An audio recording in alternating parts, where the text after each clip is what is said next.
Welcome to all in Siddiqui Info Hub. बगैर वजू आयतल कुर्सी, चारों कुल और दरूद शरीफ पढ़ना कैसा है?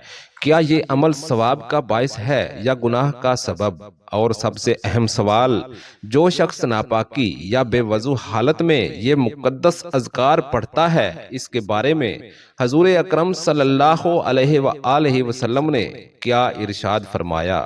ये वो सवाल है जो बज़ाहिर बहुत सादा लगता है, मगर इसके पीछे एक ऐसा इस्लामी नुक्ता, एक ऐसा रूहानी राज और एक ऐसी बारीक हद छुपी हुई है जिससे ला इल्मी बाज औकात इंसान को सवाब की बजाय महरूमी की तरफ ले जाती है। जरा तसव्वुर करें, अगर कोई नेकी जो आप रोज करते हैं, जिस पर आप मुतमईन होते हैं, वो नेकी ना हो बल्कि अदब के खिलाफ हो, अगर शैतान हमें ये यकीन दिला दे कि बस पढ़ लो, हालत कोई भी हो सब ठीक है, और हम इसी धोखे में जिंदगी गुजार दें, यही वो नुक्ता है जिस पर आज बात होनी है। इसलिए आखिर तक सुनना जरूरी है, क्योंकि ये तहरीर सिर्फ इल्म नहीं बल्कि अमल और अंजाम से जुड़ी हुई है। अब जरा रुक जाएं, अपने दिल से पूछें, क्या आपने कभी बगैर वजू आयतल कुर्सी पढ़ी है? क्या कभी बिस्तर पर लेटे लेटे या किसी मसरूफियत में या नापाकी की हालत में चारों कुल या दुरूद शरीफ जुबान पर आ गया है? अगर हाँ, तो आगे आने वाली बातें आपके लिए बहुत अहम हैं। बिस्मिल्लाहिर्रहमानिर्रहीम। अस्सलामु अलैकुम वरहमतुल्लाहि वबरकातुहू। इस्लाम एक मुकम्मल ज़ाब्ता हयात है जिसमें सिर्फ ये नहीं देखा जाता कि हम क्या कर रहे हैं, बल्कि ये भी देखा जाता है कि हम किस अदब, किस हालत और किस नियत के साथ कर रहे हैं। कुरान करीम, अज़कार और दुरूद शरीफ ये सब आम कलमात नहीं, बल्कि ये अल्लाह ताला के कलाम और महबूब सल्लल्लाहु अलैहि वसल्लम से निस्बत रखने वाले अजीम आमाल हैं।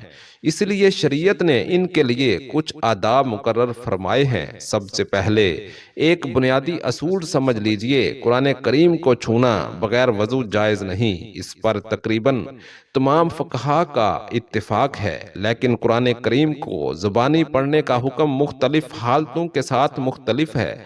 अगर कोई शख्स बेवजू है मगर नापाक नहीं, यानी जनाबत, हैज या नुफास की हालत में नहीं, तो ऐसे शख्स के लिए आयात, आयतल कुर्सी, चारों कुल या दुरूद शरीफ जुबान से पढ़ना शरअन जायज है।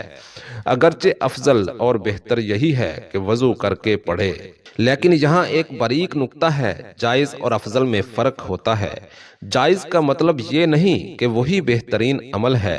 हजरत अली रजी अल्लाह ताला अन्हो से रवायत है कि हजूर अकरम सल्लल्लाहु अलैहि वसल्लम अल्लाह का जिक्र हर हाल में फरमाया करते थे, लेकिन जब कुरान करीम की तिलावत का वक्त आता तो आप सल्लल्लाहु अलैहि वसल्लम बाकायदा एहतमाम फरमाते, तहारत को पसंद फरमाते, सुकून और अदब के साथ तिलावत करते। इससे ये सबक मिलता है कि जिक्र तो हर हाल में हो सकता है, मगर कुरान की तिलावत का एक खास मकाम और अदब है। अब आते हैं उस हालत की तरफ जिससे अक्सर लोग गाफिल हैं, नापाकी की हालत।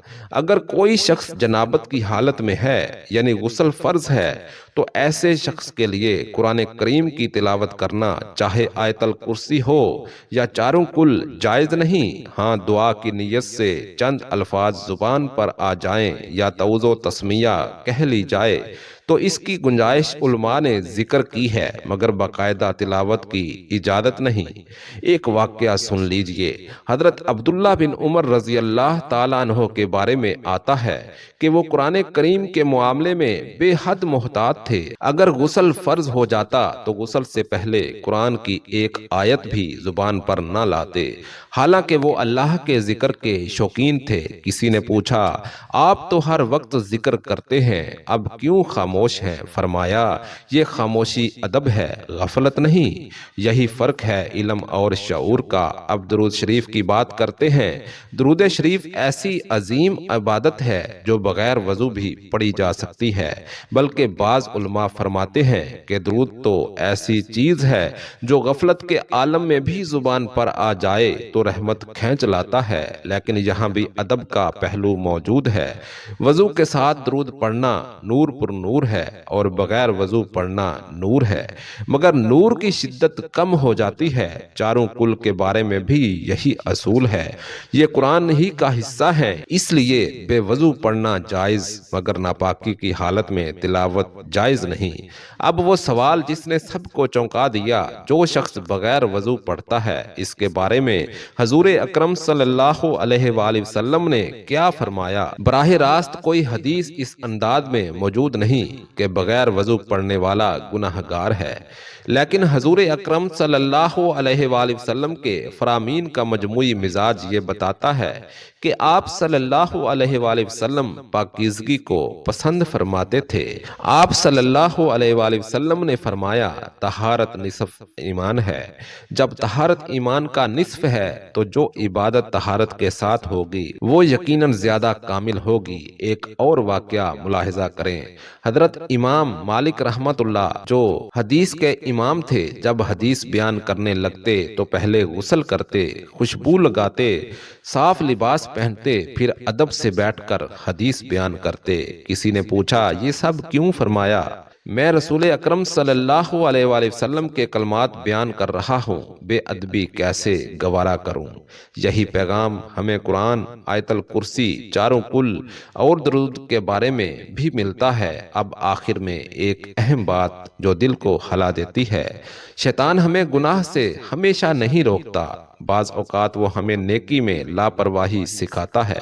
وہ کہتا ہے بس پڑھ لو، ادب کی کیا ضرورت ہے، وضو ہو یا نہ ہو کیا فرق پڑتا ہے، اور ہم یہی سمجھتے ہیں کہ ہم نیکی کر رہے ہیں، حالانکہ ہم نیکی کے معیار کو گرا رہے ہوتے ہیں۔